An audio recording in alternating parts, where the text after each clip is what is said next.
Boa tarde a todos e a todas. Obrigado pela presença. Mais uma sexta-feira, com a conferência que vai ser proferida pela professora Mariana, que tem como tema comemorar centenários, construir cidades, o Rio de Janeiro, Buenos Aires e Cidade do México. E para registro, eu vou fazer uma apresentação da professora Mariana. Ela é graduada, tem mestrado e doutorado pela FAUSP, né, e o mestrado e o doutorado em História e Fundamentos da Arquitetura e do Urbanismo. É professora da graduação e da pós-graduação da Associação Escola da Cidade, onde também atua como parte do Conselho Diretor e como diretora adjunta do Conselho Científico, e integra o grupo de pesquisadores do grupo Cultura, Cidade, e agora eu confundi o nome, Cidade, Arquitetura e Cultura. Arquitetura e Cidade na América Latina. Na América Latina, muito bem, obrigado, Mariana. E eu agradeço a ela por aceitar fazer a conferência, como todos que já fizeram e todos que farão. Obrigado de novo pela presença de vocês e passo a palavra para a Mariana.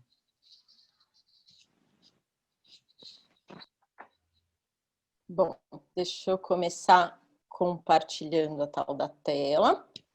E acho que fundamental também começar fazendo um imenso agradecimento ao Rodrigo, enfim, pelo convite, por estar aqui, por participar, aos colegas da UNB e a tantos colegas queridos que eu vejo por aqui, e aos demais presentes. É uma honra imensa estar no meio a vocês e a essas discussões tão potentes que têm sido propostas a cada sexta-feira. E queria agradecer também e parabenizar pela possibilidade dos construídos aqui e desse espaço como um espaço de diálogo sobre pesquisa, né?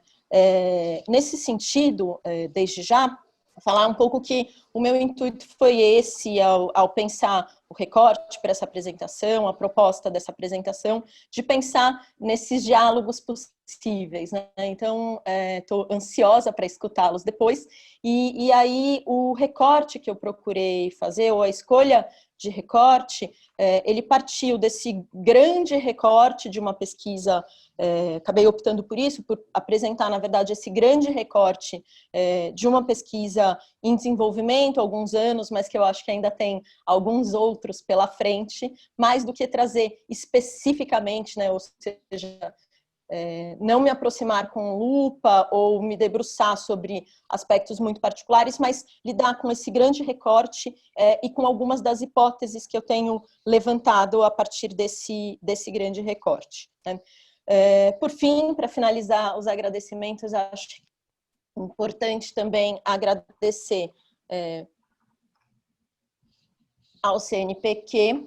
Essa é uma pesquisa que vem sendo desenvolvida com financiamento do CNPq, e acho que nessas épocas em que os financiamentos são cada vez mais exíguos, mais do que uma obrigação, enfim, acho que é uma meta sempre a gente destacar o quanto, de fato, não é possível desenvolver ou fazer pesquisa sem esses financiamentos e a importância fundamental deles, né?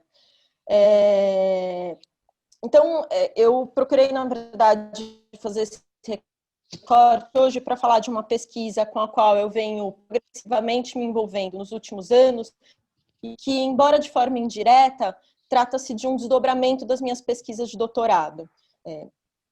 As pesquisas que eu tenho desenvolvido ao longo do meu percurso têm se focado já há algum tempo nas relações entre arquitetura e poder a partir de 3 eixos principais de reflexão: a construção ou afirmação de um campo autônomo para a arquitetura, a dimensão simbólica das linguagens arquitetônicas em confronto com as disputas em torno da construção de identidades nacionais e a perspectiva do Estado como agente, cliente ou contratante de projetos arquitetônicos.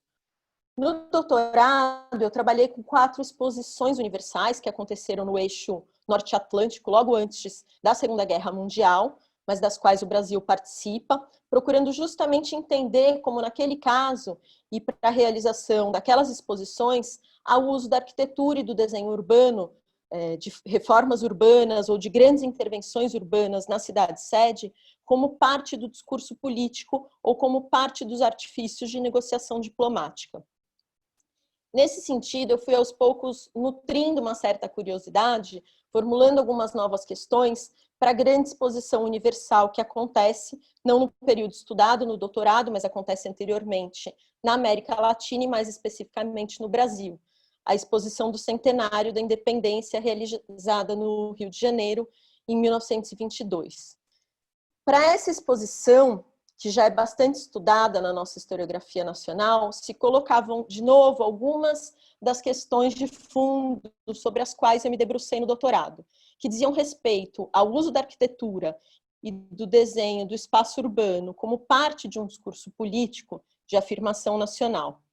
Me parecia, então, interessante pensar essa exposição não da forma como ela é, em geral, vista pela nossa historiografia, mas complementarmente, acho, como a forma que ela é, em geral, vista pela nossa historiografia, procurando justamente retomar a perspectiva também metodológica que eu usei no doutorado da história transnacional e, mais especificamente, tentando entendê-la também como instrumento de um diálogo diplomático internacional.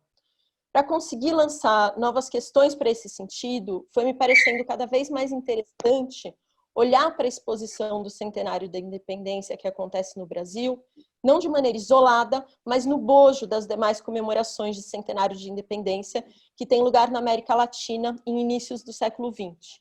E, particularmente, foi ganhando meu interesse olhar para a exposição brasileira de maneira comparada com dois projetos de comemoração. Mais especificamente da Argentina, que acontece em Buenos Aires, e do México, que acontece na Cidade do México, para as quais o planejamento e a intenção da realização, para as quais há também a realização de a intenção de realização de grandes exposições universais. Embora os planos não tenham saído exatamente dessa maneira, no México a exposição não acontece, na Argentina acontece, mas sem assumir o título ou a dimensão de exposição universal. De qualquer forma, são comemorações que marcadamente envolvem a construção ou a reconstrução de tecidos urbanos dessas capitais. E não, por acaso, também num contexto de certas disputas por uma proeminência regional dessas grandes metrópoles em formação. Buenos Aires e Rio de Janeiro são as maiores cidades do Cone Sul naquele momento, e há claramente uma posição do México de também procurar assumir esse lugar de destaque. Portanto, trata-se de uma pesquisa que nasce, por assim dizer, perpassada por algumas questões conceituais e metodológicas que vale a pena destacar. Por um lado, ela vem marcada intrinsecamente pela ideia da construção de uma história transnacional, mas ela se apropria também, de certa maneira, das questões metodológicas relativas à história comparada. E um outro ponto conceitual, articulado certamente a esse primeiro, que também aparece como questão central da pesquisa, é pensar as relações entre arquitetura e identidade nacional, entender a arquitetura como instrumento ativo na construção de discursos de identidade nacional, e mais do que isso, entender, sobretudo, a ideia de identidade nacional como algo em disputa permanente e não com contornos pré-definidos ou pré-estabelecidos. Isso coloca, certamente, alguns confrontos ou algumas contradições que parecem justamente interessantes para olhar esses episódios, dado que essas reformas urbanas que acontecem nesse início do século XX na América Latina são frequentemente analisadas ou frequentemente vistas, e por vezes inclusive apelidadas como processos de haussmannização das cidades latino-americanas, e partem, portanto, da ideia de que as cidades latino-americanas se espelham, usam como modelo as reformas empreendidas, sobretudo em Paris, mas que se colocam também em termos análogos em outras cidades da Europa e também crescentemente nos Estados Unidos, a partir da ideia do City Beautiful como questão para o desenho das nossas recém-nascidas metrópoles, ou metrópoles em formação. Parece assim importante tentar entender a fundo essas contradições aparentes de um esforço de construção da nação ou de afirmação nacionalista que se faz ao mesmo tempo no meio da adoção de modelos estéticos urbanos estrangeiros, mas tentando olhar para isso não exatamente como um processo de importação desavisada ou um processo de influência e que se torna um certo modernização falha ou incompleta, e sim tentando atentar para essas contradições inerentes como fatores fundamentais para entender diálogos internacionais diplomáticos, o papel da arquitetura frente a eles e, fundamentalmente, alguns dos aspectos da construção do processo de urbanização das nossas cidades.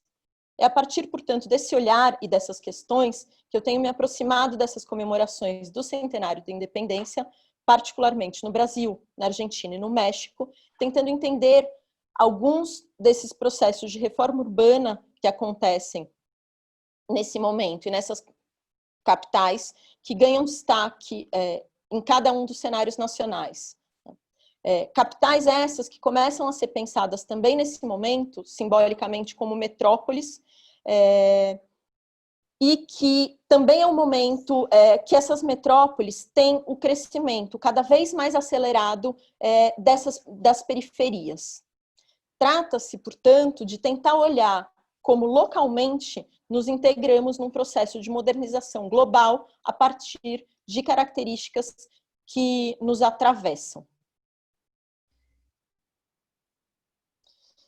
Em setembro de 1920, entre setembro de 1922 e julho de 1923, o Rio de Janeiro sediou a Exposição Internacional do Centenário da Independência. A exposição, que começara a ser pensada como uma versão nacional análoga à realizada na cidade em 1908, embora dessa vez com o pretexto de comemorar o centenário da independência, rapidamente ganharia grandes proporções. Contaria com a presença de representações de 20 nações e mais de 9.000 expositores. Atrelados a esse crescimento, estariam os planos para que o evento funcionasse também como estratégia fundamental de reforma urbana. Para a construção das largas alamedas e instalação dos pavilhões, muitos dos quais, embora bastante sólidos, seriam desmontados na sequência, gerando vazios urbanos a serem ocupados, seriam levadas a cabo largas obras de reforma urbana que, idealizadas por Carlos Sampaio, então prefeito do Rio de Janeiro, operariam uma verdadeira e profunda operação de modernização da cidade para que essa pudesse representar-se como capital cosmopolita e engrandecer a nação. As construções remanescentes do período colonial, bem como os casebres ditos insalubres da população empobrecida, seriam extirpados, e o antigo Morro do Castelo, referência inescapável na paisagem carioca até então, seria posto abaixo, criando grande aterro a ser ocupado. Tais operações tinham, para além de seus significados físico e econômico, pode-se dizer, um duplo papel simbólico, de empreender reformas urbanas que fossem capazes, se não de equiparar, ao menos de criar bases comuns entre o Rio de Janeiro e as importantes cidades dos Estados Unidos, sobretudo da Europa, que vinham passando por acelerado processo de modernização segundo lógicas mais condizentes com os princípios republicanos, mas também de colocar simbolicamente em discussão fatores-chave na construção da identidade nacional. Portanto, aqui a gente tem algumas imagens dessa demolição do Morro do Castelo e, sobretudo, do maquinário, da estrutura utilizada para isso, que a gente sempre imagina que não é fácil ou que, enfim, que não é simples o desmonte, certamente, de um morro, mas eu acho sempre interessante, nessas imagens, tentar entender ou tentar, de alguma maneira, de lidar com enfim, com a dimensão que significa o desmonte de um morro. Né? Esse é o espaço desenhado para a exposição do Centenário da Independência, com a estrutura urbana pensada para tal e uma vista aérea aqui do que foi esse espaço. Tem um dado que aí é bastante importante e que aparece sistematicamente como um dado dessas exposições universais, que a gente pode, de alguma maneira, identificar como a perspectiva, aqui especificamente, como essa perspectiva de construção de vazios, né? De vazios urbanos a serem explorados posteriormente, enfim, por um processo de urbanização, né? Dado que muitos desses espaços ou desses recintos comumente pensados para essas exposições são, de alguma maneira, urbanizados, cria-se o território ou demole-se parte de território ou a terra, assim, enfim, mas a construção aí de uma estrutura primeira, são colocados pavilhões e depois demolidos esses pavilhões, deixando aí um vazio que não é um vazio gratuito, que parece muito mais a perspectiva de um vazio intencional, ou de um vazio como parte desse processo de reconstrução ou de reformulação dos espaços urbanos. Aí a gente tem alguns desses pavilhões nacionais construídos, mais especificamente o pavilhão tchecoslovaco e o pavilhão mexicano. Frente a esse cenário, é importante destacar as particularidades das comemorações do centenário da independência brasileira, sobretudo em função do contexto internacional já posterior à Primeira Guerra Mundial, em que tem lugar, e da forma que sua principal manifestação assume, a de uma exposição universal. Descritas muitas vezes como vitrines do progresso ou arenas pacíficas, onde o engenho e a arte deveriam substituir o poder de fogo das armas no embate moderno pela preeminência mundial, as exposições universais marcaram de forma significativa o cenário internacional a partir da segunda metade do século XIX, recolocando no campo simbólico as disputas políticas então em jogo. Vistas frequentemente como representação máxima da chamada Era dos Impérios, quer seja pela imagem e ideário que materializam, quer seja por seu caráter eminentemente de expansão de um projeto civilizacional burguês capitalista, as exposições universais tiveram, no entanto, vida longa, perdurando, guardadas as diferenças como eventos efêmeros até a contemporaneidade. Procedentes, assim, de uma tradição originária do século XIX, nascida de um movimento de exaltação ou apelo ao progresso, chama atenção as particularidades de cenários políticos internacionais em que as chamadas exposições universais seguem sendo realizadas no início do século XX e no período entre guerras, especificamente aí para a exposição brasileira, né, frente a um cenário internacionalmente cada vez mais marcado por incertezas e inseguranças, pelo desmonte na crença absoluta do progresso. Há, no entanto, aí ainda alguma coisa que está presente em todas essas comemorações, como a gente vai ver, essa ideia de uma crença muito forte, não só no progresso, mas do papel fundamental do Estado-nação como propugnador disso, né? Ou a construção disso, pelo menos como discurso, como a gente vai perceber. Um dado sempre muito presente nessas comemorações também, que a gente vê aí especificamente nessa exposição do Rio de Janeiro, são essas fotos noturnas. A ideia da iluminação desses espaços e que tem a ver com essa composição desses espaços, que vai desde a distribuição dos edifícios no território, com a construção desses espaços frequentemente denominados, não por acaso enquanto recintos expositivos, com esses cuidados com aspectos de um determinado desenho urbano e que são destacados do ponto de vista noturno por enfim, por esse dado de modernidade ou essa capacidade de fazer-se presente durante a noite, do iluminar ou tratar isso como grande espetáculo, é sempre um dado muito presente, né?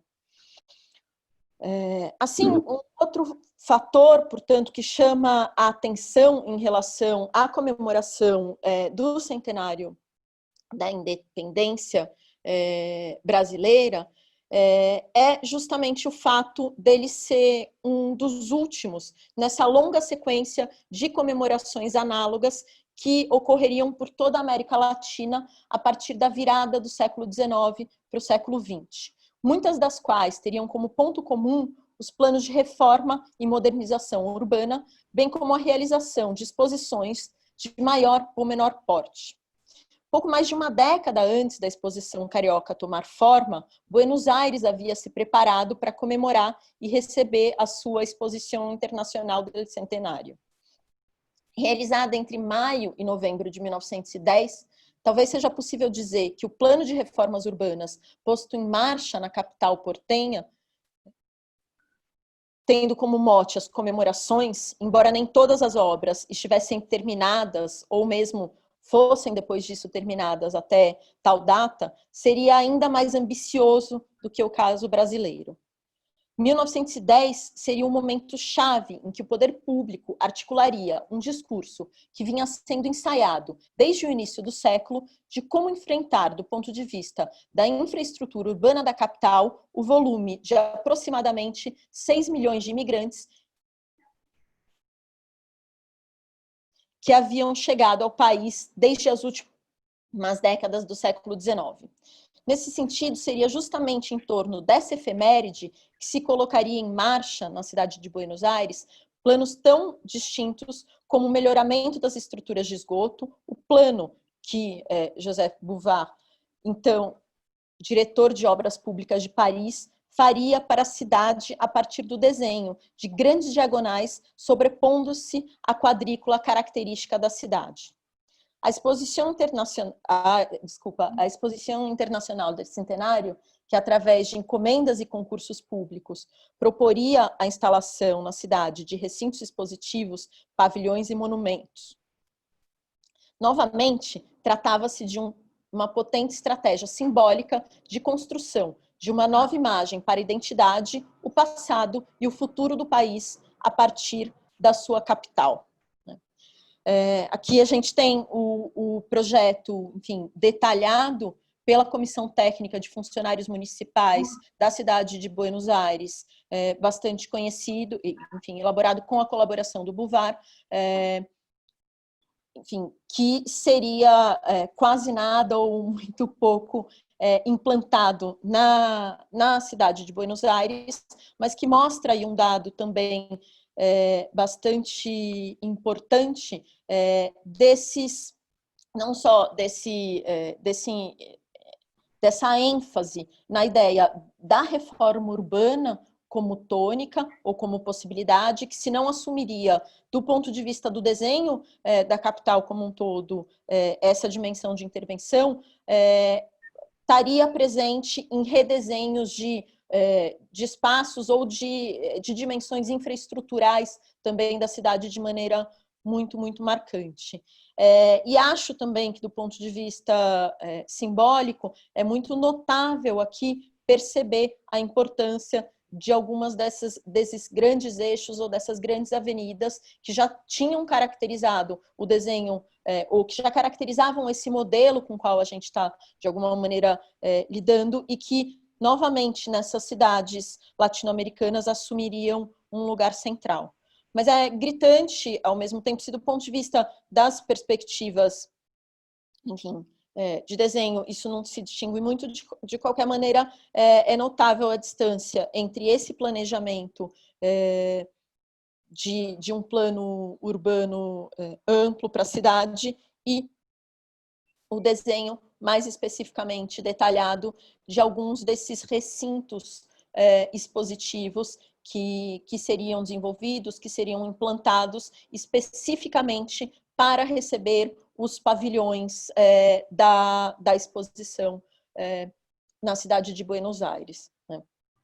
Alguns desses pavilhões são esse pavilhão, essa entrada principal, ou o pavilhão dos lagos, e aqui o pavilhão das províncias, bem como esses espaços aqui articulados do recinto especificamente destinado para as exposições de higiene, que foram um grande tema em todas essas comemorações, né?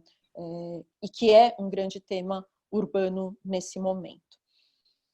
Novamente, aqui a gente vê esse lugar da iluminação dos prédios, da iluminação dos espaços públicos, através da construção de marcos como uma tônica presente aí desse discurso simbólico. Calcadas assim nesse modelo das grandes exposições universais, tais eventos pretendiam, a partir de intervenções no espaço urbano e construção de grandes pavilhões, bem como da produção de extenso material de divulgação sobre as renovadas e modernas cidades-sede, comemorar tais datas históricas ressaltando aspectos de nacionalidade e, ao mesmo tempo, lançando imagens de estados modernos frente ao concerto internacional das nações. Configura-se, assim, um contraditório jogo de definição e afirmação dessas nações e de suas identidades nacionais, tanto internamente quanto internacionalmente, que se encontra particularmente manifesto nesses eventos comemorativos.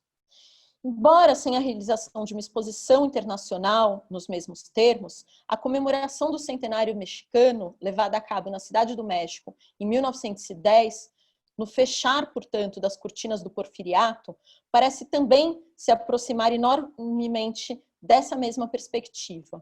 O plano inicial para a realização de uma exposição universal seria abandonado em meio a embates políticos, mas a grande ênfase, tanto investir a cidade de maneira cosmopolita para a comemoração, quanto desse momento como a grande coroação de um processo de amplas reformas urbanas, está aí presente na Cidade do México.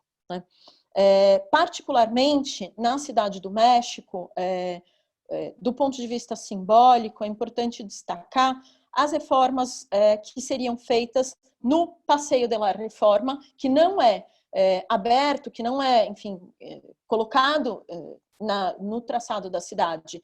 Nesse momento, ele já é historicamente esse espaço que liga o centro ao Parque de Chapultepec, mas que nesse momento é absolutamente redesenhado em termos de uma grande avenida, de uma potente avenida, ao lado da qual surgem também propostas de urbanização, de desenvolvimento urbano, provendo essa estrutura do entorno de infraestrutura, como a gente vai ver também em algumas fotos, mas também adotando nessa grande avenida um discurso nacional muito, muito potente sobre o lugar dessa nação ou sobre uma determinada ideia de miscigenação dessa nação. Né? Discurso esse com o qual, enfim, a Cidade do México seguirá, com o Estado mexicano, mesmo depois da Revolução Mexicana e mesmo depois enfim, das mudanças políticas todas que acontecem, continuará de alguma maneira lidando com esse discurso, ainda que de formas contraditórias, ainda que com esforços de reformulação ou de negação. Né? É um discurso que surge aí potente como a origem dessa nação, a partir dessa miscigenação, que seguirá presente de alguma forma no imaginário mexicano por muitas e muitas décadas. Né? E a gente tem também, ainda que no caso das comemorações mexicanas, a tônica não tenha sido exatamente a realização de uma exposição, nos termos de uma exposição internacional, há também a participação de estadistas de outros países, bem como a construção de alguns pavilhões nacionais, como esses que a gente vê aqui, o pavilhão espanhol e o pavilhão japonês, mais especificamente. Né? Entretanto, o evento ele é desenhado mais em torno de grandes, intensas festas, né, localizados na Cidade do México, com uma infinidade de desfiles de caráter cívico, cívico-histórico, cívico marcado por determinados grupos, cívico-militar, cívico de Estado, cívico das províncias, enfim. Mas com essa ideia do espaço urbano, sobretudo central da cidade, articulado ou apropriado como um espaço de grande encenação, né? E, de novo, aqui a tônica dessa certa articulação em torno de um passado das possibilidades, de um passado tanto pré-hispânico quanto de um passado colonial, das perspectivas de miscigenação e do futuro lançado a partir desse universo. Então, essa é uma imagem de uma missão oficial, uma visita oficial às pirâmides de Teotihuacan, realizadas durante a comemoração desse centenário, mas é também bastante emblemática desse período a foto muito conhecida do Porfírio Dias em frente ao relógio, à pedra do relógio asteca, né? De novo, aqui a gente vê, e como parte dessas encenações, né, colocadas nesse território, nesse espaço urbano, a presença das luzes com muita ênfase, né, falando sobre esse lugar, ou sobre essa nova sociabilidade que, até certo ponto, ela é muito mais desejada do que efetivamente ainda real do ponto de vista do uso noturno, da circulação noturna das cidades nesse momento, mas também isso que será uma grande tônica, principalmente nessas comemorações mexicanas, a construção desses arcos que marcam tanto a cidade do México, a comemoração dos diversos bairros, os diversos espaços da cidade do México pela construção desses arcos ou desses portais, mas também a presença desses arcos em outros territórios, em outras cidades menores mexicanas, enquanto elementos, sobretudo, efêmeros, mas que marcam aí essa ideia do grande monumento também, que está aí desenhada nas reformas empreendidas no Passeio de la Reforma, né? Notável também dessa comemoração na Cidade do México são as obras, então, infraestruturais que são empreendidas no centro, livrando o centro de condições crônicas de inundação, né? Mas também em bairros próximos ao centro, procurando justamente desenhar essa cidade entendida como uma certa cidade cosmopolita, como, enfim, tomando aí a capital como símbolo, de alguma maneira, dessa nação, né? É evidente que esses espaços ou que essas reformas, elas operam pela expulsão sistemática de algumas das populações dessas áreas centrais que não compõem exatamente esse cenário cosmopolita que se quer, e, mais do que isso, são acompanhadas por um desenho ou por um dotar de infraestrutura determinadas áreas centrais da cidade, acompanhadas ao mesmo tempo por um crescimento que se acelera a partir desse momento das periferias dessas metrópoles, né? Outro dado aqui, enfim, essas imagens são desse álbum gráfico, México no centenário da sua independência, né? Que são essas peças gráficas de publicações oficiais, que são fontes de pesquisa riquíssimas para se trabalhar com essas comemorações, e que são um material, na verdade, produzido em larga escala e que fotografam, detalham, contam sobre cada um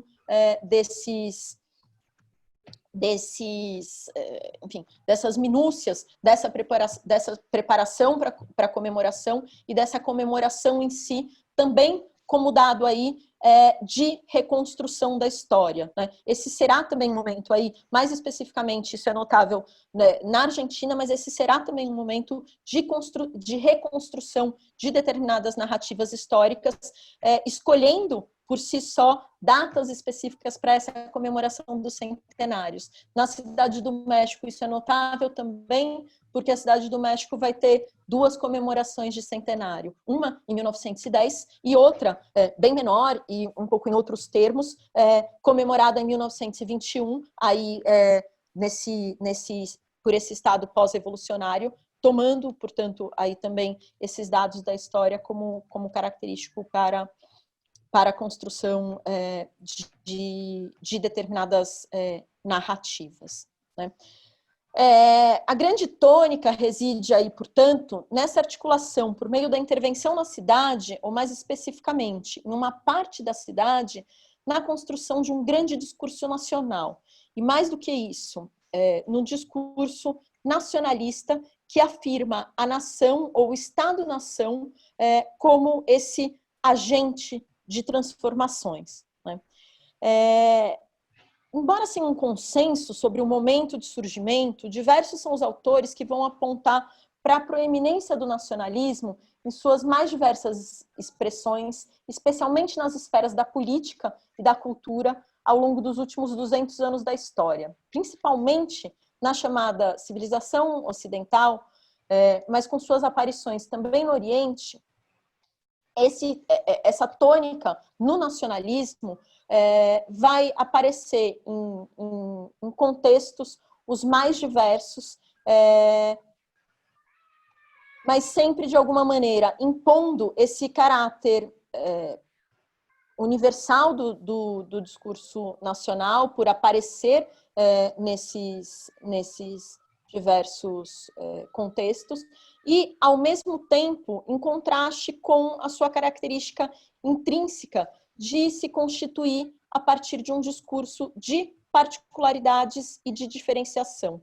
No que diz respeito a pensar o nacionalismo, cabe especificamente destacar as afirmações de Verderi, destacando nesse sentido que o nacionalismo sempre se configura como um discurso homogeneizador, diferenciador ou classificatório, ao dirigir o seu apelo a pessoas que supostamente têm coisas em comum, em contraste com pessoas que se acredita não terem ligação mútua. Mas mais do que isso, a autora sinaliza ainda que nos nacionalismos modernos, entre as coisas mais importantes a ter em comum, configuram certas formas de cultura e tradução, além de uma história específica. Assim, embora, novamente, sem consenso sobre suas formas de produção ou reprodução, os autores dedicados ao tema identificam um outro ponto de convergência: a importância central de códigos, rituais e símbolos, criados, inventados, imaginados, que assumem nas manifestações do nacionalismo, né, a sua tônica, a tal ponto que o Anderson, por exemplo, chega a propor o seu entendimento alinhando-a não a ideologias políticas conscientemente adotadas, mas aos grandes sistemas culturais que o precedem, e a partir dos quais ele surgiu, inclusive, para combatê-los, né? Abordado assim como um sistema de significação cultural manifesto na representação social cotidiana, e não apenas na esfera política, e associado à ideia de identidade relacionada à condição moderna de indivíduos ou sujeito, o nacionalismo assume sua vertente narrativa de construção de tradições diante da ideia de costume e entendidas como um conjunto de práticas, rituais e simbólicas, normalmente reguladas por regras tácitas ou abertamente aceitas, que visam inculcar certos valores e normas através da repetição, o que implica automaticamente uma continuidade em relação com o passado histórico apropriado. A invenção ou a imaginação de narrativas de origem, símbolos reconhecíveis e significados apropriáveis configuram, assim, parte desse arcabouço que faz do nacionalismo não uma ideologia fixa ou doutrina coerente, mas um cenário instável, ambivalente e de limites incertos. Ou ainda, como de novo Verderi destaca, deve-se tratar a nação como um símbolo e qualquer nacionalismo como tendo sentidos múltiplos, oferecido como alternativas e disputados por diferentes grupos que manobram para se apoderar da definição do símbolo e de seus efeitos legitimadores. Nesse campo de disputa, onde as retóricas nacionais são encaradas como plurais e a nação é entendida como símbolo, a autora aponta que entre os elementos de conflito se encontram ideias contrastantes sobre a autenticidade, a verdadeira missão da nação, o patrimônio ou heranças culturais, o caráter nacional e assim por diante. Essa perspectiva parece de grande interesse quando transportada para o campo da arquitetura e das relações que estabelecem com a constituição de identidades nacionais. E, num outro sentido, embora sem incorrer em explicações que se baseiam na mera transposição de conceitos recebidos passivamente em uma suposta relação centro-periferia, cabe destacar que é nesse cenário do século XIX que o nacionalismo começa a ganhar corpo gradualmente na América Latina, com todas as contradições e impasses específicos que o forjar simbolicamente nações provenientes de relações coloniais implicavam. Entre essas particularidades, é importante apontar que a América Latina, a partir desse momento, ou a partir de meados do século XIX, o nacional passa a se revestir gradualmente de um caráter de progresso incontestável. Assim, é nesse final do século XIX que, de forma análoga à apontada por Hobsbawm para o cenário europeu ou de outras nações, essa tarefa de forjar simbolicamente as nações latino-americanas passa gradualmente a se configurar como uma questão de Estado, né? Tratava-se, portanto, de etapa no longo processo definido por Pratt e Said, entre tantos outros autores, como processo de descolonização, ou, em outras palavras, do remapeamento de imaginários e de constituição gradual da emancipação mental.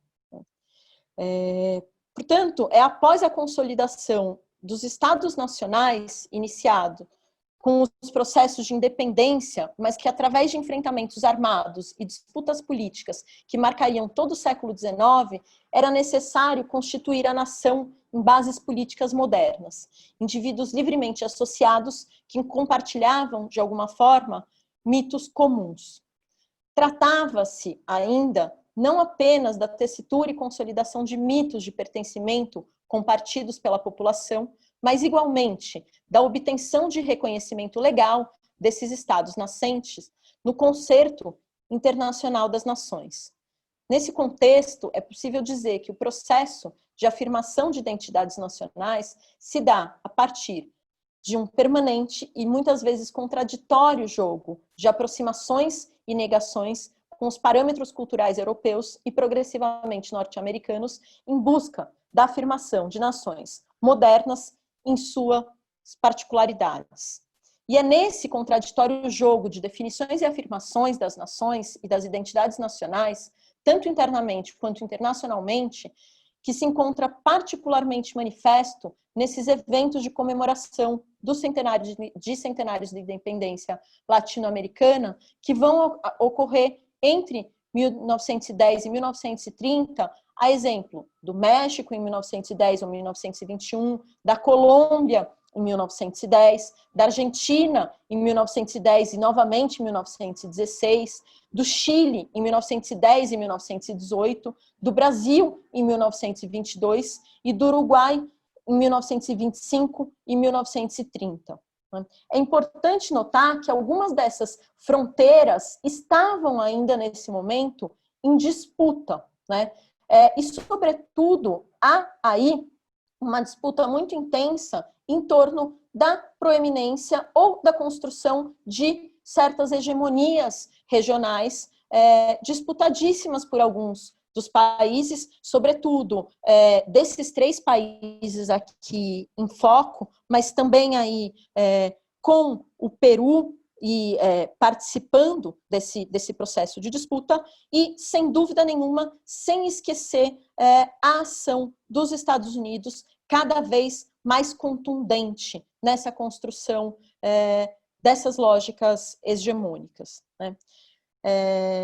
E, portanto, soma-se, né, nesse cenário, justamente, esse empenho norte-americano de afirmação hegemônica no continente, tão claro nesses discursos pan-americanos, e suas oposições descritas por certos latino-americanismos, mas também por novas aproximações às antigas metrópoles ibéricas.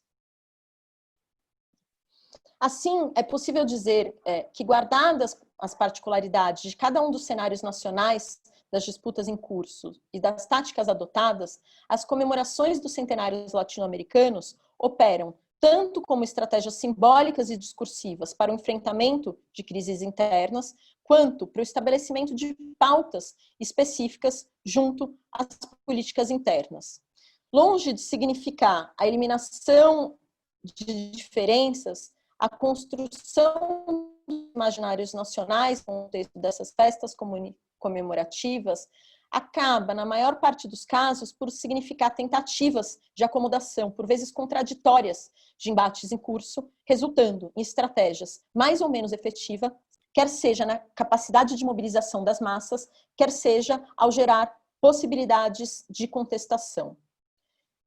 Assim, para além da interessante e rica possibilidade de comparação entre essas três comemorações do Rio de Janeiro, Buenos Aires e México, parece importante entendê-las como parte de uma rede maior de comemorações dos centenários latino-americanos ocorridos nessa primeira década, de ser possível dizer que particularidades de cada um dos cenários nacionais das disputas em cursos e das táticas adotadas, esses eventos operam tanto como estratégia simbólica e discursiva para o enfrentamento de crises internas, quanto para o estabelecimento de pautas específicas junto a políticas externas que podem e devem ser entendidas a partir desses intercâmbios ou dessas disputas transnacionais. Né?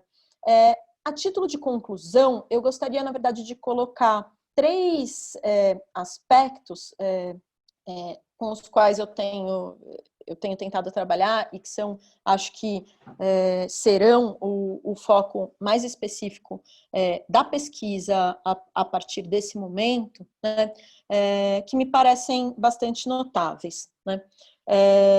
O primeiro, enfim, acho que de maneira diversa também, como vocês vão ver.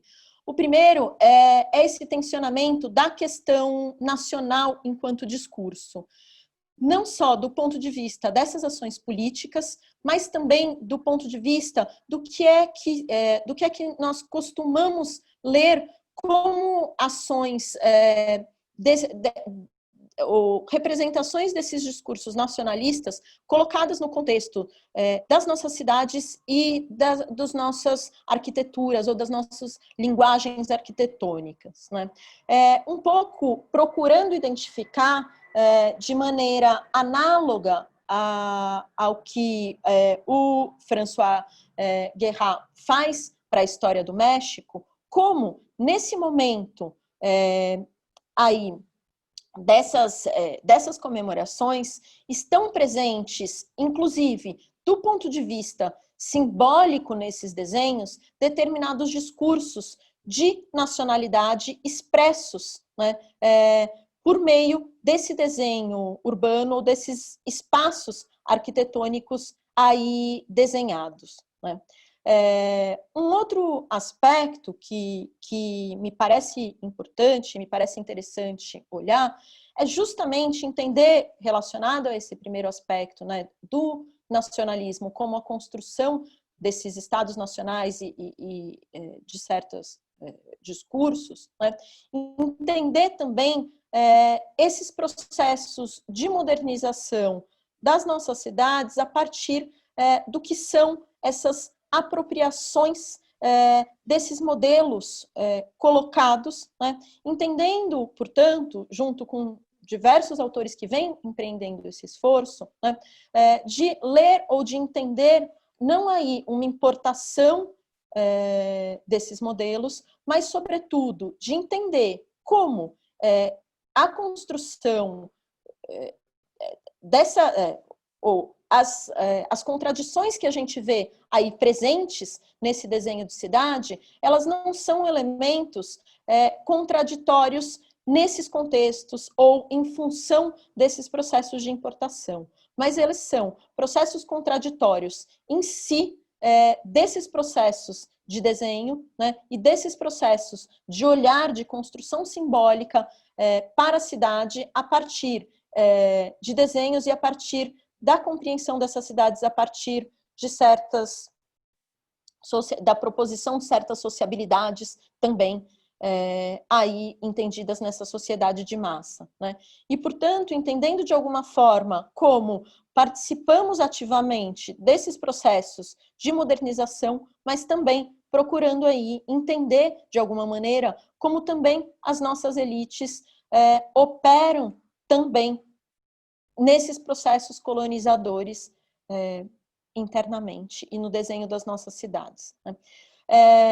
E por fim, enfim, evidentemente com outro peso, mas eu acho que também é uma questão que vale a pena ser destacada, é a aproximação que enfrentamos agora em relação à comemoração de centenário da independência que temos aí daqui a 2 anos, né? Nesse momento dos primeiros centenários de independência, essas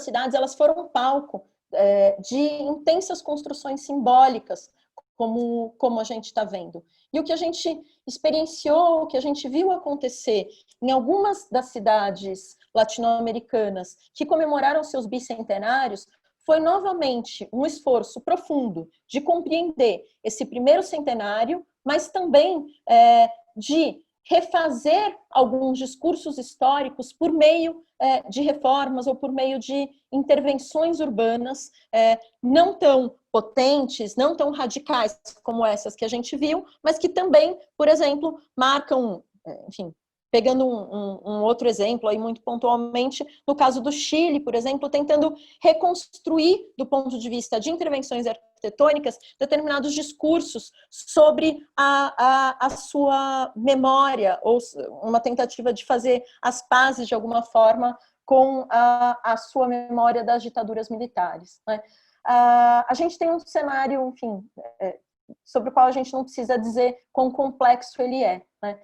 E acho que cabe a nós, portanto, atentar a partir de agora quais vão ser esses discursos, né, formulados ou em curso para também do ponto de vista dos desenhos dos nossos espaços, para essa comemoração do nosso bicentenário logo mais, né? Acho que é isso, acho que eram um pouco essas as questões que eu queria trazer, que eu queria colocar. Peço desculpa se eu tiver me alongado demais. Obrigado, Mariana. Imagina, foi precisa. Bom, tem assim uma série de questões que podem ser levantadas. Eu mesmo anotei aqui uma, deixo para fazer mais tarde. E a Ana está pedindo se pudesse assistir a apresentação, muita coisa para conversar. Ela está dizendo que ela tem que sair. Tá bom. Bom, enfim, as inscrições aí para indagações, para debater, estão abertas. Só anotar ali no chat. Eu tenho uma aqui, mas vou aguardar um pouquinho. O Joel quer fazer uma pergunta. Pode falar, Joel.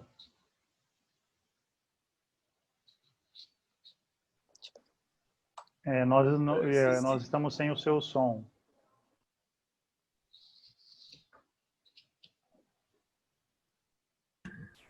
Olá, boa noite a todas e a todos.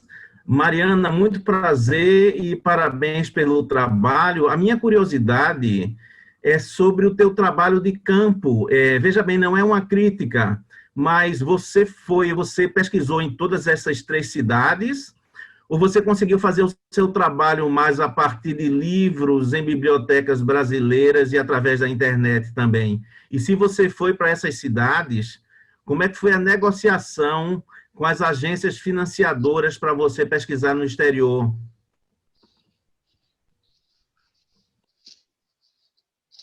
Legal. Vamos respondendo ou fazemos uma rodada? Não, vamos ver se...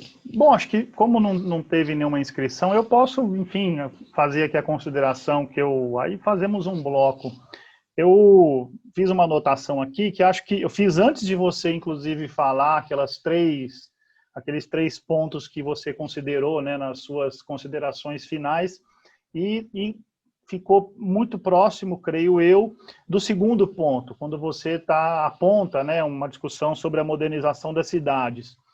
E aí as indagações são as seguintes: o quanto que essas ações de reformulação urbana nas 3 capitais produziram um debate, entre aspas aqui, tá? Um debate local. Então, de uma certa forma, até invertendo um pouco a escala da sua análise, que faz uma problematização a partir de uma perspectiva dos próprios estados, né, da nação, obviamente, que a partir das suas capitais, enfim.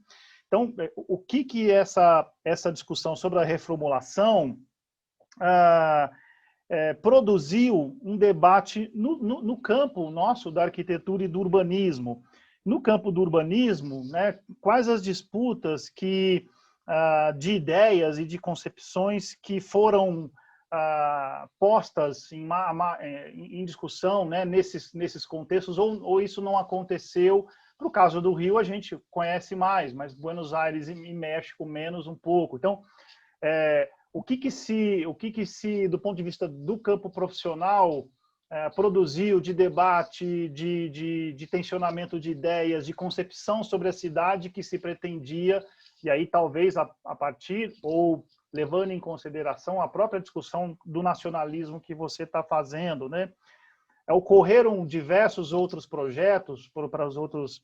E no caso da arquitetura, pensando mais especificamente em relação aos edifícios que foram projetados, executados, o quanto que desses projetos eles já indicavam algum diálogo com um debate ocidental, mas talvez mais centrado na Europa, talvez em Chicago, sobre as vanguardas artísticas, ou a arquitetura produzida nessas exposições, ou o quanto que da arquitetura produzida nessas exposições estavam discutindo mais com as suas questões nacionais, locais, e, portanto, sem muita reverberação, sem muito diálogo com esse debate, começaria talvez a se internacionalizar um pouco mais, um pouco antes até de uma formação mais institucionalizada do debate sobre arquitetura moderna, a partir, por exemplo, do Cian, mas poderíamos considerar a própria formulação da Bauhaus na década de 10, antes, né, da Bauhaus de Weimar com Henri van der Velde, enfim. Então, são essas a indagação que eu tenho. Acho que pode responder aí, dá tempo de algum colega pedir para fazer também. Uhum. Legal, vamos lá. Muito prazer também, Joel. Muito obrigada pela sua pergunta, que eu acho que, na verdade, tem até dá um pouco, embora sejam muito diferentes, eu acho que tem conexões aí entre as duas. Enfim, eu comecei falando sobre o financiamento do CNPq, e não especifiquei muito o que foi isso, mas, de fato, enfim, eu acho que não vamos falar que são as últimas, né? Enfim, seguiremos tendo. Enfim, acho que eu pude usufruir, sim, de um financiamento através de uma chamada universal do que, enfim, o desenho para essa pesquisa de campo. Evidentemente, tanto em Buenos Aires quanto na Cidade do México, fazendo pesquisa de campo. Evidentemente, o que se desenha aí e que eu acho que é importante também dizer, porque é um impasse pessoal, mas eu acho que é um impasse também para o nosso campo, e, enfim, é um impasse, né, Rodrigo, que a gente tem discutido tantas vezes quando a gente pensa também sobre a perspectiva de algumas construções latino-americanas de análise aí da história, que são, enfim, é uma ida a campo que é uma ida a campo em outros termos, e que, portanto, se coloca como períodos curtos de recolhimento de documentação, e aí, como eu falei, nesses locais que dizem respeito, sobretudo, a essas publicações, que são publicações oficiais, mas também alguns elementos ou a possibilidade de mapear aí reverberações desses diálogos em órgãos de imprensa, mas que tem uma escala, um lidar com fontes que é diferente de alguns dos processos, às vezes, que a gente lida, né? Então, eu acho que aí se coloca tanto uma possibilidade para essas construções, mas também, de certa maneira, um limite mesmo para essa construção mais ampliada, né? A partir de uma escala mais ampliada, né? E aí, enfim, especificamente sobre essas questões, então, que você coloca, Rodrigo, sobre os debates locais, né, eles são um desafio. Então, do ponto de vista das fontes, então, no Rio de Janeiro, evidentemente, a gente tem autores que já trabalharam com isso, que já tem isso muito mais mapeado, a partir dos quais a gente consegue dialogar mais de perto, mas isso é, de fato, um limite, evidentemente, isso vem sendo explorado pela pesquisa, eu vou contar um pouquinho, mas isso é um limite do trabalhar com fontes mais oficiais e do lidar com essa dimensão da construção de discursos oficiais, né? Evidentemente, como eu procurei defender ao longo de toda a minha fala, esses discursos oficiais, eles são, sim, construídos sempre a partir de debates ou a partir de embates. Então, é possível também notar ou mapear algumas dessas questões aí presentes, mas, de fato, essa é uma dificuldade colocada aí para pesquisa, né? Mais especificamente, o que a gente consegue ver enfim, é uma resistência, não tanto a esse grande discurso nacional, a essa proposta, enfim, discursiva da construção de uma grande nação, mas os embates que vão acontecer nesses processos de implantação ou de implantação de infraestruturas na cidade, né? Esse será também um momento em que se consolida um longo processo de reforma do porto na cidade de Buenos Aires. E ali a gente vai notar embates muito, muito intensos da ocupação ou da reformulação desse território, que opera, muitas vezes, a partir dessa lógica, como é um pouco o desmonte do Morro do Castelo, dessa lógica perversa do desmonte ou da terra arrasada, e que, enfim, conta aí com resistências, mas que são resistências, enfim, numa outra escala, né? Em relação aos debates, o que é possível, no final das contas, notar dos debates especificamente do campo, né, que acho que é uma outra coisa que você destacou, o que a gente percebe é que esse diálogo com essas referências, ele é feito de uma maneira muito, muito ativa, talvez não tão crítica, mas ele é feito de uma maneira muito ativa. Essas referências, elas são referências permanentes, né?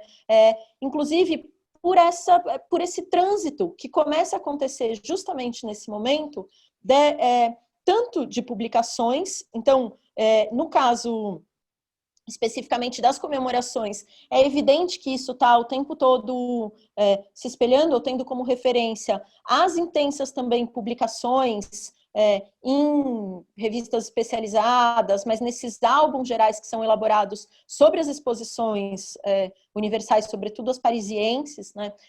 Enfim, e essa referência em relação aos pavilhões e tudo mais, mas de um trânsito que começa a acontecer por meio dessa ideia ou do concurso, ou do deslocamento de determinados sujeitos, né? Então, esses países, eles participam das exposições que acontecem também em Paris, né? E não, no desenho de pavilhões, na construção desses discursos nacionais também em alguns desses espaços outros, né? Internacionais. Portanto, essa circulação é uma circulação que se dá. E aí os debates, e aí digo que talvez pouco críticos, não em relação à pertinência, mas justamente, acho que na construção, aí mesmo internamente ao campo, numa crença muito grande nessa possibilidade da transformação a partir do dotar a cidade de infraestruturas, né? Ótimo, obrigado. Os dois Fernandos querem falar. Eu vou só ligar a luz, porque eu estou ficando aqui muito no escuro. Desculpa, tá, gente. São essas dinâmicas, enfim. Vai lá. Aí o Atik fala primeiro, depois o Diniz, tá bom?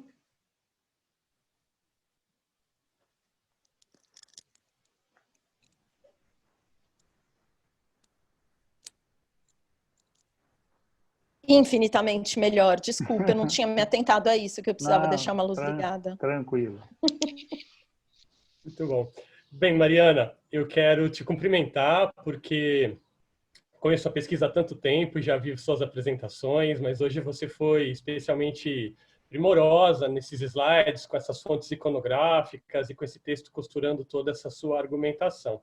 É sempre muito bom te ouvir falar e perceber coerência também teórica. Você sabe, a gente tem um monte de afinidade, né? A gente brinca que a gente gosta de arquiteturas esquisitas e de projetos estranhos, né? E essa nossa dimensão de estudar exposições tem também repercutido um pouquinho nas coisas que, tangenciando os meus americanos, aí eu trombo. Eu me lembro que quando o centenário da exposição do Rio foi organizado, e eu escrevi um pouco sobre isso, acho que eu te contei, houve também um trânsito diplomático muito forte para que esses lugares recebessem eventos, né? Como elas duravam um ano praticamente, a gente teve vários calendários de reuniões pan-americanas, interamericanas acontecendo. E muitas coisas eu consegui mapear por conta dessa estrutura de circulação diplomática. Coisas que estão no Itamaraty, coisas que a gente pega fora. E eu queria saber se você chegou a dar uma olhada nessa documentação, porque eu acho que ela vai conseguir te ajudar a responder também um pouco o que o Rodrigo te falou com relação a essas organizações profissionais.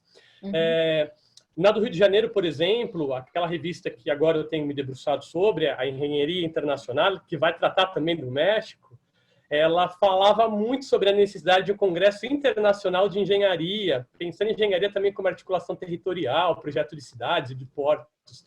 E eles fizeram um evento no Rio de Janeiro que durou um mês e que eu desconhecia praticamente da nossa bibliografia aqui no Brasil e que veio aparecer por outras situações. Quando a gente esteve no México ano passado, por conta do CIRU, você estava fazendo pesquisa sobre isso, né, pegando documentação de lá.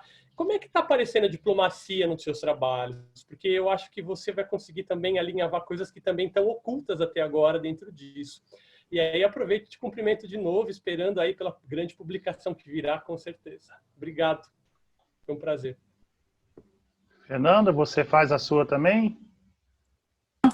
Sim. Boa noite a todos.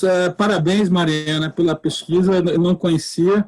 Eu fiquei realmente fascinado, porque era um período e um evento que a gente teve aqui no Rio de Janeiro, aí no Rio, que não tinha, acho que, recebido a devida atenção, né? E, sobretudo, quando a gente pensa no porte dessa exposição para o tamanho da cidade na época, e o tamanho da área que ela, né, das construções que ela teve.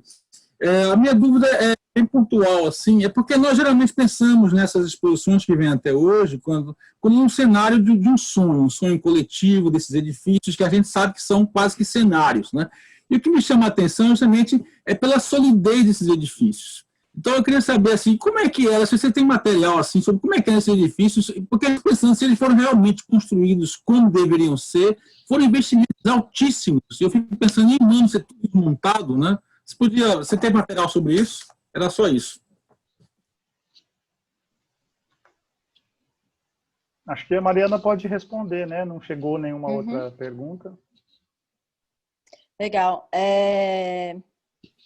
Super, enfim, todas as duas perguntas, enfim, muitíssimo bem-vindas, assim, porque elas são questões, acho que, fundamentais aí de pensar, né, e sobre as quais eu falei pouco.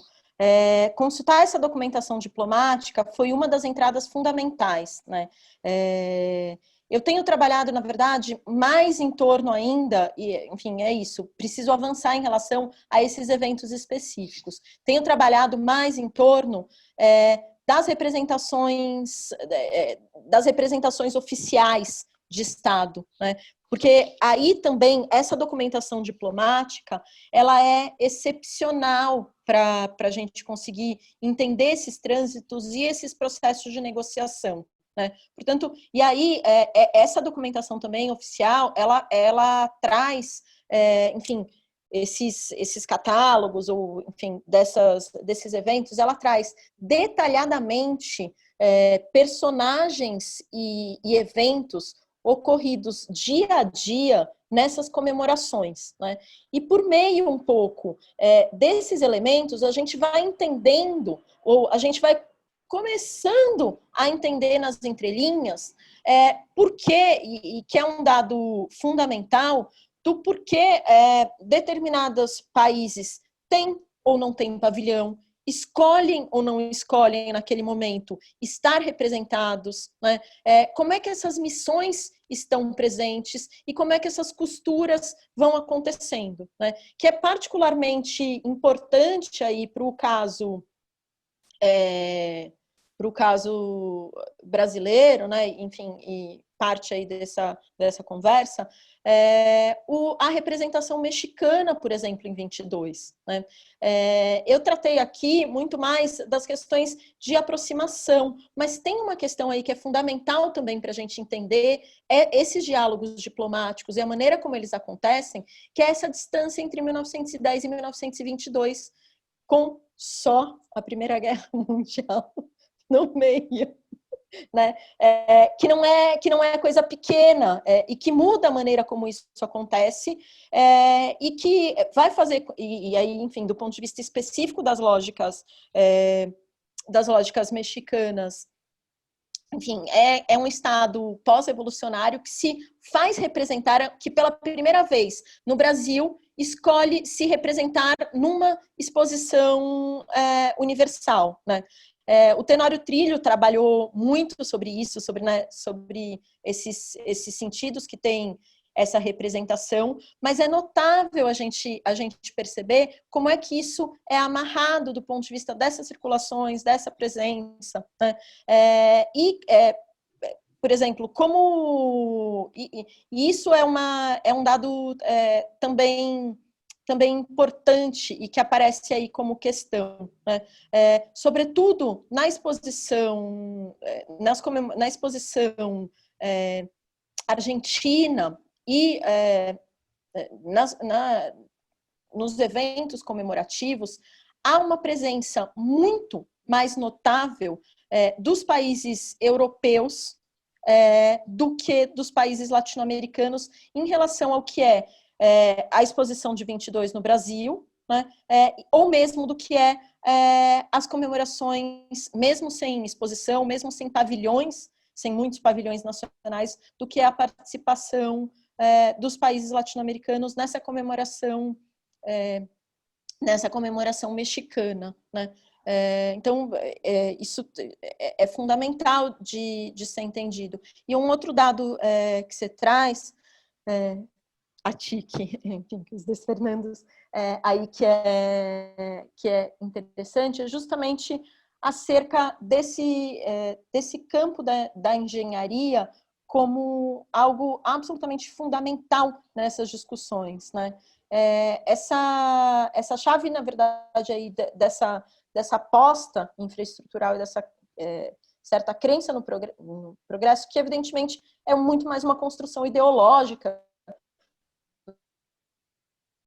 mas é muito potente e ela é muito forte aí presente. E aí sim a gente consegue mapear do ponto de vista dessas nações a busca de estratégias comuns, né? A busca enfim, da construção de uma determinada lógica de quais são essas estruturas ou quais são esses suportes técnicos a partir dos quais a gente se construirá moderno efetivamente, né? E, portanto, de certa maneira, é ruim sempre falar em antecipação, mas existe aí uma discussão também muito forte, diplomática, em torno da construção dessas estruturas de Estado. Mariana? Não respondi nada, falei mais de um monte de coisa. E, enfim, sei lá, não respondi para o outro Fernando. Só deixa...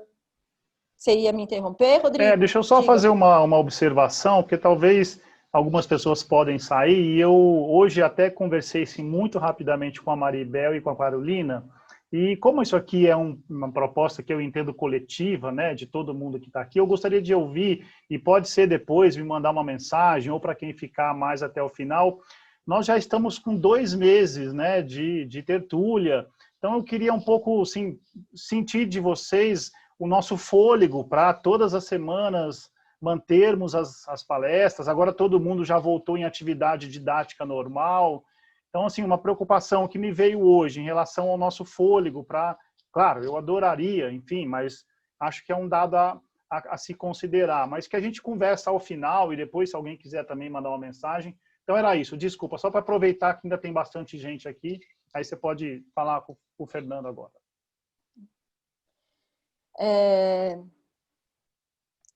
Fernando, enfim, obrigada pela pergunta. Eu não tenho trabalhado tanto com essa...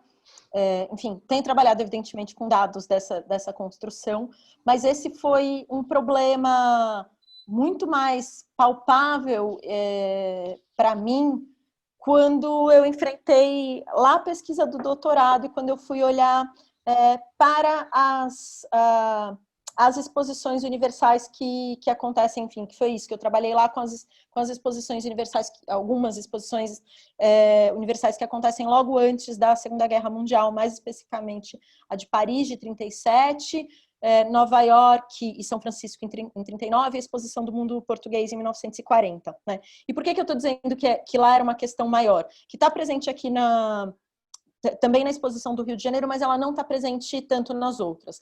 Como as outras exposições, enfim, como em Buenos Aires e no México, elas não se configuram exatamente nesses termos completos de uma exposição universal, e é sempre bom também tensionar isso, porque o termo mesmo, ou a catalogação disso como exposição universal surgiu só lá na década de 30, com a criação do Bureau, né, das exposições universais, sediado em Paris, né, que cria critérios e que define o que é exposição universal, o que não é, enfim, tudo mais. Mas, de qualquer forma, as propostas de intervenção, a construção de estruturas na Cidade do México e em Buenos Aires, elas são bem mais permanentes. Né? Mesmo alguns desses recintos ou alguns desses pavilhões, eles têm destinação pública posterior, ou para o recebimento de determinadas estruturas de governo, de secretarias, ou mesmo, enfim, o que hoje a gente conhece como o Museu de Belas Artes, ele é construído nesse momento, enfim. Então, a maior parte dessas estruturas, elas permanecem na cidade. No Rio de Janeiro, como a gente sabe, tem esse movimento, que é um movimento característico de muitas dessas exposições universais, da construção real, pesada, em tijolo, com estruturas supostamente permanentes, e da posterior demolição disso. Né? E por que eu estou falando lá dessas outras exposições, como é que isso lá foi uma questão, e aí aqui no Rio de Janeiro também aparece?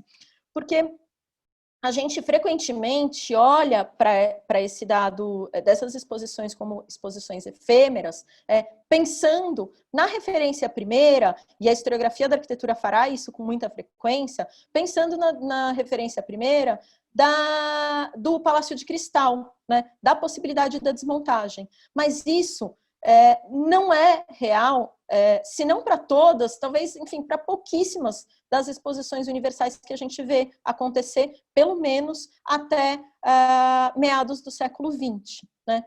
Essas exposições, elas de fato envolvem a construção de estruturas complexas, então, sei lá, enfim, essas exposições, por exemplo, que eu trabalhei no doutorado, para cada uma delas eram cerca de 100 edificações propostas nesses recintos expositivos e que depois são demolidas. né? E a gente acha, na verdade, que há aí uma ausência de uma lógica econômica nisso. O que eu acho de alguma maneira desafiador é pensar um pouco no sentido inverso. É como existe uma economia da construção e da reconstrução como processo dinamizador. Então, quando eu falei um pouquinho também dessa ideia da construção dos vazios urbanos, isso é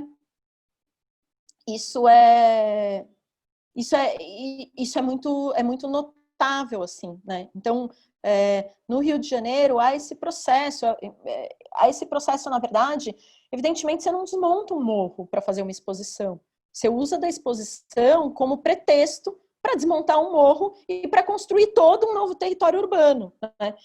E que, sei lá, enfim, estou passando por outras coisas, mas estou falando aqui.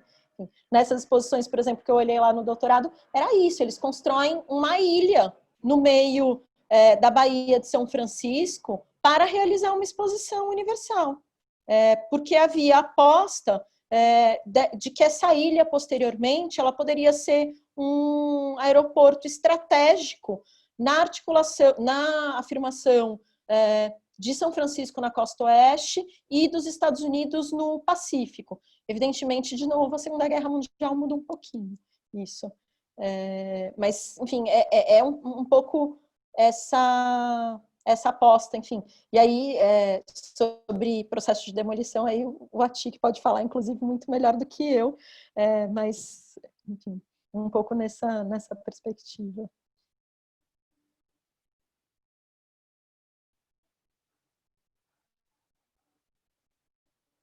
O Atik tá lembrando, sim.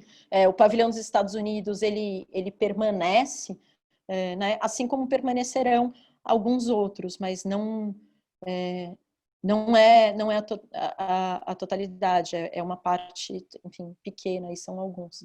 E, de fato, o Museu de Belas Artes é o Museu de Belas Artes de Buenos Aires. Inês? Oi. Mariana, muito obrigada, muito bom te ouvir. E a tua fala dispara uma série de questões e de lembranças, enfim, mas eu vou comentar duas e vou te fazer uma pergunta. Quando tu fala de Buenos Aires, na última vez que eu tive a oportunidade de ir, eu conheci o Jardim Botânico. E é muito impressionante que eles estão, na verdade, eles estão desmanchando o jardim zoológico, o antigo jardim zoológico, transferindo os animais para uma área mais distante do centro, quase como uma ideia de safari. E aí os antigos edifícios do jardim zoológico, que fica bem pertinho ali do Jardim Botânico, estão lá. E fiquei me lembrando, assim, tem, por exemplo, edifícios, pavilhões de estrutura metálica trazidos da Polônia para abrigar animais de grande porte, leões, tigres, enfim, que as pessoas podiam circular por dentro desses edifícios, né? Então, assim, isso é 1900, 1901. Depois fiquei pensando se eu ouvi falar do Museu de Belas Artes, mas aí eu já conferi com a Atik, me parece que tu te refere ao do México, mas o de Buenos Aires também lembra um pouco, né? É um grande edifício construído para essas grandes exposições, mas aí eu tenho que conferir a informação. De qualquer maneira, impressiona muito isso. Desculpa te interromper, Inês, é exatamente o de Buenos Aires. De Buenos Aires. Então, ele é construído para a exposição. Exatamente, foi isso que quando eu falei de tijolo, eu falei de forma genérica, só quis dizer assim que, enfim, a Malu até lembrou aí do uso do concreto, enfim, é isso, eles são construídos com características permanentes, assim, por assim dizer. Sim, são grandes edifícios neoclássicos, então, e que ficam na paisagem urbana. Então, assim, foi uma grata surpresa conhecer esses lugares. Inclusive, o de Belas Artes foi uma baita dica do Mancha, e como eles ficam, então, para compor essa paisagem urbana, né? E nos surpreendem a cada vez que a gente tem a possibilidade de visitar, assim como o Jardim Botânico também, que eu recomendo, porque se passeia pelo Jardim Botânico, mas também tem toda a história do Jardim Botânico e do paisagismo do final do século XIX, com as plantas, os desenhos, é interessantíssimo. Esse é um aspecto.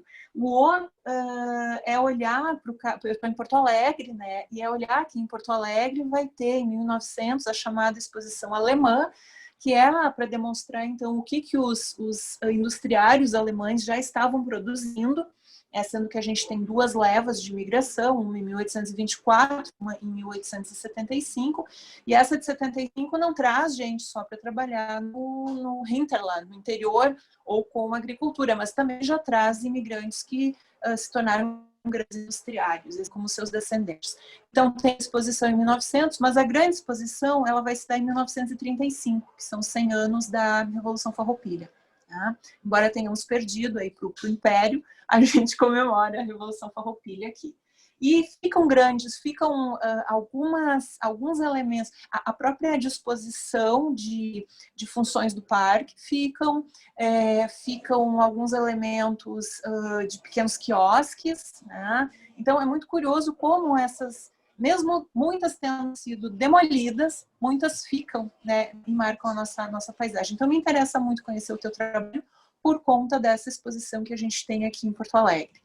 E aí a minha pergunta seria no sentido de o que tu imagina que a gente vai ter de representações aí do bicentenário, né, da nossa independência em 2022, se é que a gente vai conseguir, se é que ela não vai ser virtual, né?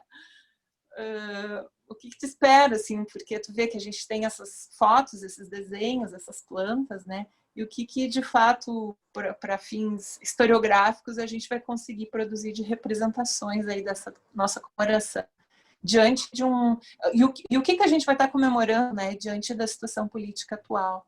Enfim, comentários gerais e essa pergunta, tu tem alguma ligação direta com a organização do evento, assim, em 22, agora no Brasil? Não? Não, então enfim, tá, foi muito bom te ouvir, parabéns. Obrigada, Inês. Super obrigada. Não sei se você vai fazer algum comentário, Mariana? Não, eu já ia falar. Não, eu digo assim, que a Eulália e o Emanuel pediram para falar, então acho que aí colocamos os dois e depois você faz, pode ser? Então tá jóia. Melhor. Então, pela sequência aqui, é o Emanuel. Oi, Mariana, boa noite. Queria cumprimentar também o professor Fernando Atti, que a gente se encontrou aqui por acaso. Boa noite. A minha pergunta é mais uma curiosidade. Me chama a atenção a questão da identidade que você cita no seu trabalho, porque esse é um termo que eu mobilizo na minha dissertação e é uma curiosidade que eu tenho, que eu gostaria de te ouvir falar um pouco sobre ela. Que quando a gente olha para os 3 exemplos de exposições que você mostra, a nível urbano, pelo menos, a gente percebe quase que uma unidade formal entre esses modelos de exposição, de ideal nacional que essas cidades almejavam, né? Então, onde é que reside essa identidade nacional? Qual que é a dimensão dessa identidade nacional? É basicamente isso, minha pergunta. Obrigado. Obrigado, Emanuel. A Eulália.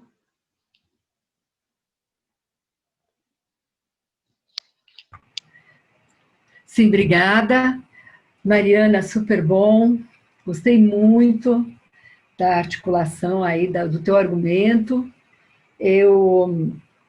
No início da tua argumentação, da tua exposição, você coloca uma questão que muito me interessa, que é das ampliações historiográficas, das ampliações de abordagens historiográficas, e aí, particularmente, em relação às interpretações dos planos urbanos para a América Latina em comparação com a reforma de Paris, né, com a reforma de Haussmann. Então, se você puder desenvolver um pouco mais, né, como é que você abriu, né, nessa tua pesquisa, o pedaço da investigação e desse diálogo historiográfico, até juízos, né, que a gente encontra na historiografia, para o Rio de Janeiro. Isso, nós, né, inclusive nossa bibliografia tem se expandido. Fiquei muito impressionada com o trabalho do André Azevedo, que coloca o Pereira Passos como eles chamam, um prefeito polivalente, né? Ou seja, abrindo de novo a possibilidade de compreender as ações, o personagem, sob outros vieses, outras óticas, outros objetivos que não aparecem nessa comparação tão linear que nós estamos quebrando, né? E você, como colocou, gostaria muito de te ouvir sobre isso. E a outra questão até a Inês já comentou um pouco, só rapidamente, que é impressionante mesmo, como você mesma falou, a amplitude do tratamento de um plano para Buenos Aires, que é praticamente a cidade inteira, não é? Vamos dizer assim, o planejamento, né? Em relação ao Rio de Janeiro, por exemplo, como você apresentou. E também me chama a atenção nessa planta, que até você coloca na capa da tua apresentação, os espaços públicos, né, que a Inês comentou que foi um sistema de espaços públicos que um francês, inclusive na diretoria de paisagismo, né, de espaços públicos, TI, acabou trabalhando, e isso está plasmado, né, nessa planta que você coloca, que é uma peça incrível, né? Então, se você puder comentar, principalmente a questão historiográfica, te agradecer muito. Obrigada e parabéns. Obrigado, Eulália. Mariana? Muito obrigada. Bom, começando aí pela Inês, na verdade, enfim, por uma resposta, na verdade, do mais sincero, não faço a menor ideia. Enfim, não sei, não ouso, na verdade, imaginar o que é que vem pela frente como discurso ou como construção. A gente sabe, na verdade, de algumas coisas. Eu acho que, de qualquer jeito, esse tema ele está bem menos em voga, o que, por si só, surpreende, né? A ideia da revisão do próprio centenário como comemoração do bicentenário enfim, de intervenções urbanas, ela não está na ordem do dia aqui no Brasil, como a gente vê um pouco presente. E é notável, de novo, isso é uma coisa legal também sobre as fontes, né? Enfim, um pouco sobre isso, se é que a gente consegue ainda dividir entre fontes primárias e secundárias, que foi super importante. Ou, mesmo no caso das fontes primárias, a reedição no momento do bicentenário de alguns desses catálogos originais, que faz com que esse material seja bem mais fácil de ser acessado, de ser consultado. Então, tanto na Argentina quanto no México, a gente vê uma grande mobilização em torno dessa discussão. E aí um outro contato, né, em torno uma grande mobilização mesmo dos circuitos intelectuais, da academia, enfim, em torno dessa discussão da revisão do que é o primeiro centenário, dos sentidos que ele assumiu nesse momento de comemoração do bicentenário. Evidentemente, esses são temas com os quais a gente está lidando aqui, mas eu, enfim, posso estar muito enganada, mas eu não vejo muito isso na ordem do dia, nem do ponto de vista da academia e nem do ponto de vista dessas intervenções urbanas, né? No Chile, particularmente, eu acabei, enfim, por outros motivos, enfim, pelas nossas incursões aí que a gente faz como professor e tudo mais, olhando para alguns desses processos de comemoração e dessas intervenções urbanas, portanto, desse bicentenário, e a gente tem a construção de grandes estruturas de museu e tudo mais, que talvez a gente só consiga, no fundo, um procedimento análogo dentro do meu pequeno mundo paulista, talvez que a gente possa dizer, a gente é sempre um tanto bairrista, que é a reforma em curso do Museu do Ipiranga, né, do Museu Paulista, aí para a reabertura em 22, com a revisão dos processos, com um grande projeto de restauro e também com a revisão dos discursos enfim, de museologia do museu. Mas, e tem, enfim, de vez em quando pipocam algumas notícias sobre essas mobilizações, mas, enfim, eu tenho visto elas de maneira mais pontual, por enquanto, não tenho visto isso de maneira mais ampliada, né? E uma outra coisa, Inês, que é interessante, que é isso que você fala, que de fato é alguma coisa com a qual eu não tenho trabalhado, mas tem diversos autores que vão trabalhar com isso, menos do ponto de vista das intervenções urbanas, mas mais do ponto de vista dos processos históricos. Como em cada um desses países, essas exposições centrais, porque elas são muito marcadas nesse discurso simbólico também dessas cidades como capitais, emblema da nação, assim, né? E evidentemente isso não acontece sem tensionamento. Então, em cada um desses países, a gente tem as outras comemorações. Bem lembrado, o tal do museu atrás da Casa Rosada, ele justamente foi desse momento do bicentenário. Enfim, e a gente tem essas comemorações que vão acontecer mais localmente, né, tensionando esses discursos que são os discursos do governo federal. Eu tenho trabalhado mais com esses discursos que são os discursos construídos a partir desses lugares centrais, até porque me parece interessante pensar simbolicamente, no fundo, um pedaço da cidade como enfim, como aspecto simbólico aí dessa nação.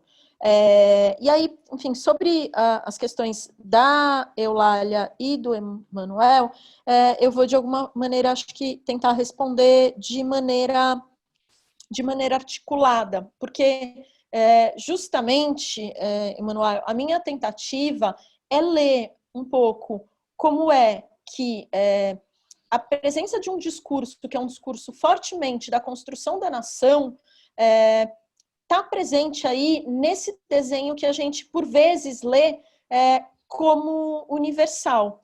E que isso não é uma contradição, que isso, na verdade, ele se dá e que a gente consegue ler isso como nacional, justamente por esse aspecto do destaque do lugar desse Estado-nação e dessa construção da nação por meio desses equipamentos, desses espaços, dessa estrutura tão aí presente, né? Então, a Eulália destaca também esses espaços, né, esse sistema de espaços públicos que são notáveis, né? Não por acaso, mesmo a figura dessas grandes avenidas, evidentemente tem um lugar de destaque aí, né, na circulação, no rápido alcance, mas eles são em si pensados e desenhados também como espaços públicos, né? Como parte desse sistema de espaços públicos, como são também parques que são notáveis aí nas intervenções no México e em Buenos Aires, como são a presença de praça, a colocação de monumentos, esses elementos, na verdade, desse discurso sobre desses edifícios de caráter público também, né? Esses edifícios representativos dessa nação, enquanto estrutura de Estado, são notáveis nesse sentido, né? E aí é por aí um pouco que eu tenho tentado tensionar, Eulália, mas também por um outro... enfim, é alguma coisa que eu ainda estou tentando pensar a partir de agora, mas que me parece também um caminho interessante para tentar lidar, né? Que, enfim, tanto o Harvey, quando vai falar sobre esse modelo universal a partir de Paris, quanto, no final das contas, fui voltar lá para o Benévolo, né? Enfim, trata desse processo, ou desse processo que ele chama da cidade nada liberal, né? De maneira muito provocativa, eles falam um pouco dessa ideia da construção de um sistema aí de processos que se colocam nesse desenho desses espaços urbanos, né? E que talvez aí me pareça que seja uma chave fundamental para a gente pensar isso a partir das dinâmicas que são dinâmicas locais. Então, conseguir um pouco reverter talvez essa construção de dimensões que são dimensões de um desenho urbano aí mais universal, desses modelos universais, para entender como é que, no fundo, essas elites locais se apropriam desses sistemas, enfim, de maneira absolutamente intencionada para produzir determinadas lógicas locais, e que aonde a ideia, enfim, da exclusão, a ideia, enfim, de determinados processos de exploração do valor da terra, eles não são exatamente, enfim, eles não são derivações, eles são intrínsecos, né? Mas então tá bom. Obrigado a todos e a todas. Bom final de semana. Obrigado, Mariana. Obrigada, Carolina. Novamente. Parabéns, Queria Mariana. agradecer muito A Ana Lana também está dando tchau.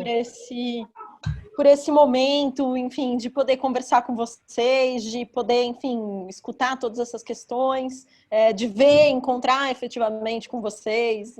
Foi muito bom, foi muito bom. Muito obrigada. Obrigado.